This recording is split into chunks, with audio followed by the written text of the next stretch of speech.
जरा सोचिए, जब दुनिया के लोग झोपड़ी और गुफाओं में रहते थे, तब भारत की जमीन पर ऐसी सिविलाइजेशन थी जहां घर घर में बाथरूम और ड्रेनेज सिस्टम था। और सबसे शॉकिंग बात, हम आज भी इन लोगों की भाषा नहीं पढ़ पा रहे हैं। ये कहानी नहीं, ये सच है। आज हम बात करेंगे ऐसी दुनिया की जो 5000 साल पुरानी होने के बाद भी मॉडर्न दुनिया को चैलेंज करती है।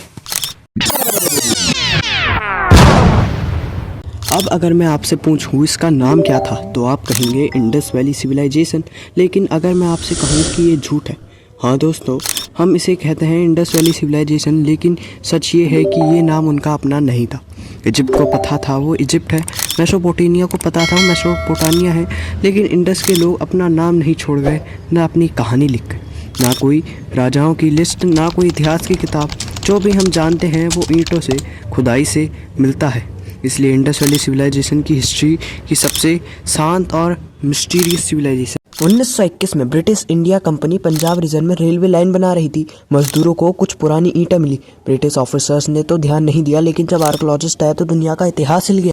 हड़प्पा, मोहनजोदाड़ो, ये गांव नहीं थे, ये पूरी प्लेन सिटीज थी। इस डिस्कवरी ने एक बात क्लियर कर दी, भारत की सिविलाइजेशन बहुत पुरानी है। इंडस शहरों का डिज़ाइन देखिए, सीधी और चौड़ी रोड, एक साइज के घर, यहाँ तक कि ईंटें भी सेम साइज की थी। हर घर में बाथरूम था, पानी निकलने का रास्ता था, और ड्रेनेज सिस्टम इतना एडवांस था कि गंदा पानी पहले घर से बाहर निकलता, फिर कवर ड्रेनेज से होता हुआ मेन ड्रेनेज में जाता।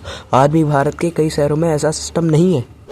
सोचिए, बिना लोहे के टूल्स, बिना मशीन के, बिना इलेक्ट्रिसिटी के इन लोगों ने ये ऐसा कैसे किया होगा। इसका मतलब है ये लोग हाईली इंटेलिजेंट थे और बहुत ही स्मार्ट थे। बात करते हैं ये लोग क्या करते थे। ये लोग खेती करते थे, पशुपालन करते थे, ज्वेलरी बनाते थे। हमें क्या नहीं मिला? हमें इनके युद्ध के सबूत नहीं मिले, बड़े महल नहीं मिले, यहाँ तक कि हथियार भी नहीं मिले। इन सब चीज़ों से एक ही बात पता चलती है कि ये लोग बहुत शांति प्रिय थे। राजा के पास पावर नहीं थी, बल्कि सिस्टम के पास थी, जैसा आज हम डेमोक्रेसी में देखते हैं। और ये बात हिस्ट्री में बहुत रेयर है। इंडस के सील्स मिलते हैं मेसोपोटामिया में, ईरान में, अफगानिस्तान में। वहाँ इन्हें कहते हैं मेलुहा।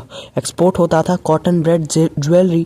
जरा सोचिए, जब दुनिया सिर्फ जिंदा रहने की सोच रही थी, इंडस के लोग इंटरनेशनल ट्रेड कर रहे थे। ये सिर्फ सिविलाइजेशन नहीं थी, ये एक इकोनॉमिक पावर थी इंडिया की। लेकिन हम इनके बारे में कुछ पता नहीं लगा सकते। हमें वहाँ से मिले 400 से ज़्यादा सिंबल्स, छोटे छोटे इंस्क्रिप्ट्स। पर प्रॉब्लम यह है, कोई लंबी राइटिंग नहीं थी। कल ये स्क्रिप्ट पढ़ ली गई तो हो सकता है पूरी हिस्ट्री बदल जाए, स्कूल की बुक्स रीराइट हो जाए। इसलिए इंडस स्क्रिप्ट हिस्ट्री का सबसे बड़ा लॉक्ड सीक्रेट है। अब बात करते हैं ये सिविलाइजेशन ख़त्म कैसे हुई। लगभग 1900 BC के बाद शहर छोटे होने लगे, लोग माइग्रेट करने लगे। इसका कारण बताया जाता है क्लाइमेट चेंज, जिससे खेती बर्बाद हो सकती है, अनाज खत्म हो सकता है। दूसरा कारण बताया जाता है नदियों का सूखा पड़ना। नदियाँ सूख सकती हैं, अपना रास्ता चेंज कर सकती हैं। तीसरा कारण बताया जाता है फ्लड्स या बाढ़। फ्लड्स से शहर डूब गए होंगे, या फिर घर मिट्टी में मिल गए होंगे, फसल बर्बाद भी हो सकती है। चौथा कारण बताया जाता है ट्रेड का ख़त्म होना। हो सकता है जब शहर कमज़ोर हुआ हो तो ट्रेड, पर किसी के पास इसका कोई ठोस सबूत नहीं।